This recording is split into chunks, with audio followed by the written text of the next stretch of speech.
नमस्कार।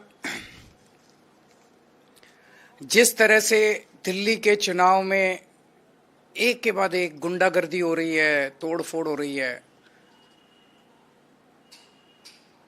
सभी दिल्ली नहीं देश के लोग ये समझने की कोशिश कर रहे हैं कि सारी गुंडागर्दी का सोर्स क्या है। एक प्रश्न जो सब लोग पूछ रहे हैं और सब लोगों के मन में है वो ये है कि इस देश का सबसे बड़ा गुंडा कौन है। सबके मन में ये प्रश्न है कि इस देश का सबसे बड़ा गुंडा कौन है, जहां से सारी गुंडई बह रही है। हमने देखा पिछले कुछ दिनों में किस तरह से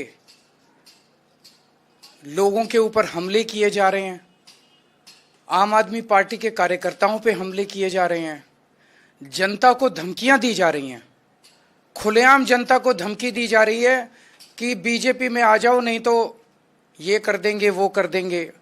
खुलेआम मारपीट हो रही है, हमले हो रहे हैं, हिंसा हो रही है और बगल में पुलिस वाले खड़े होकर देख रहे हैं। पुलिस हेल्पलेस है, पुलिस लाचार है, पुलिस बेसहारा है, वो कुछ कर नहीं पा रही है। ऐसा नहीं कि वो करना नहीं चाहते हैं।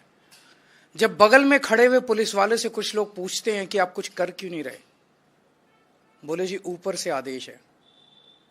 तो वो कौन गुंडा है जिसके सामने दिल्ली पुलिस थरथराती है? वो कौन गुंडा है जिसके सामने दिल्ली पुलिस लाचार है? वो कौन गुंडा है जिससे दिल्ली पुलिस डरती है?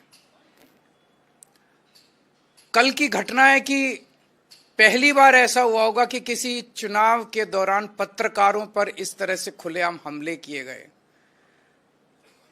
कल दिल्ली के अंदर मेरे ख्याल से 7 पत्रकारों के ऊपर हमले किए गए।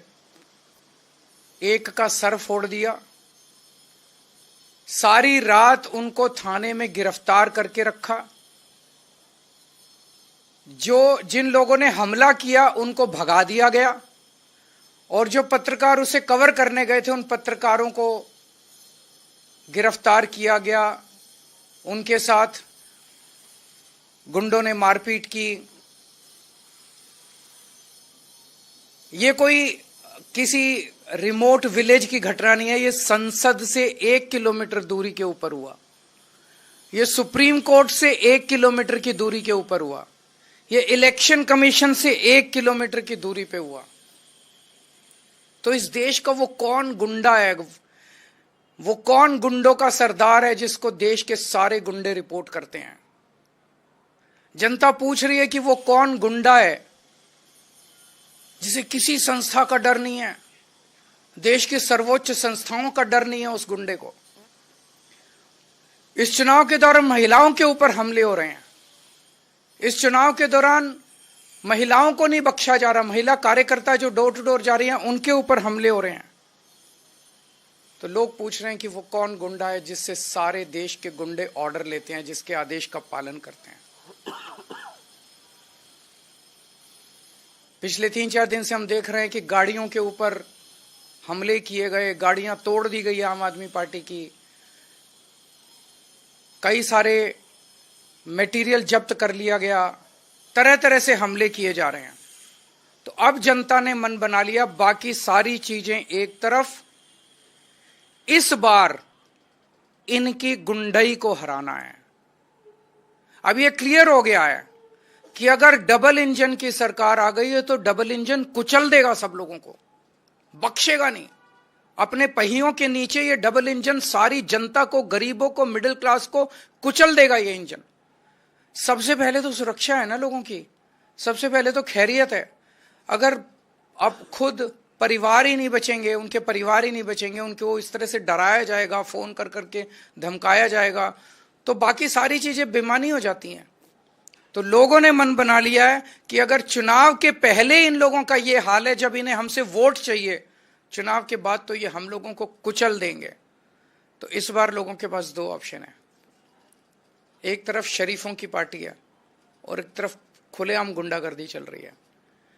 एक तरफ वोट देने से 25,000 रुपये महीने का फायदा है और दूसरी तरफ टोटल गुंडागर्दी है। इनके कई कैंडिडेट्स ऐसे हैं जो खुद माफिया हैं अपने अपने क्षेत्र के अंदर। अगर उनको वोट दे दिया तो एक तो देश का सबसे बड़ा गुंडा और उसके नीचे कई गुंडे, तो गुंडों का सरदार और सारे गुंडे मिलके दिल्ली वालों का क्या हाल करेंगे, ये सोचने वाली बात है। तो ये गुंडागर्दी दिल्ली बर्दाश्त नहीं करेगी, देश बर्दाश्त नहीं करने वाला। लोग शरीफ हैं, लोग शांति से जीना चाहते हैं। दूसरी बात जो सबके सामने आ रही है, हमारे देश के स्वतंत्रता सेनानियों ने बड़ी बड़ी कुर्बानियां देके देश को आजाद कराया। कई लोग फांसी चढ़ गए।